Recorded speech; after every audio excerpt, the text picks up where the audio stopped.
እና ሰውየው በአሰቃቂ ግድያ በአሁኑ 539 ሚስቱን ቆራርጦ በማዳበሪያ ውስጥ ይጥዳል። ግድያ ማለት ነው ገሎ እና ኦልሞስት የ80 ዓመት ምናምን አዛውንት ይሆናል ሽማግሌው ራሱ ማለት ነው ገዳይ ሲገላት እና ሬል ነው እንትኑ ኬዙ ማለት ነው። እና ተዛዋሪ ችሎት ሄዱ። ዳኛው ቀልደኛ ናቸው።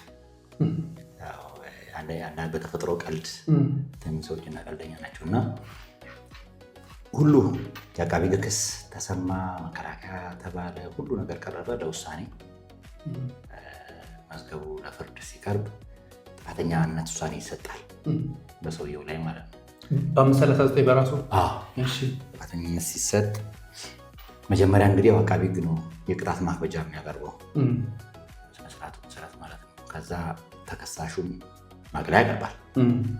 አሁን መጀመሪያ ፍርድ ቤት የጥፋተኝነት ውሳኔ ከሰጡ በኋላ ዳኛው አቃቢ ሕግ ምን ትላለህ ለቅጣት ማክበጃ የምትለው ነገር አለ ብሎ ሲባል አዋል ላይ የተከበረው ፍርድ ቤት በአሰቃቂ ግድያ በ539 በከፍተኛው ጥፋተኛ ስለተባለ እዛ የሕግ አንቀጽ ስር ያለው የመጨረሻ ውሳኔ ይወሰንልን ብሎ ቁጭ ይላል። የሞት መሆኑ ነው እንግዲህ ይህን ነው ብሎ የተናገረው። አላረገም። ጥፋተኛ በተባለው የሕግ አንቀጽ ስር የመጨረሻው ፍርድ ይፈረድልን በጣራው ይቀጣ ብሎ ሀሳብ ሰጠው ቁጭ ይላል።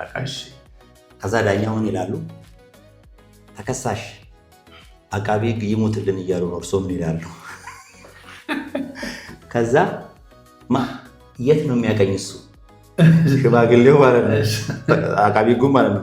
የት እንተዋወቃለን እና እሱ የት እንደራረሳለን?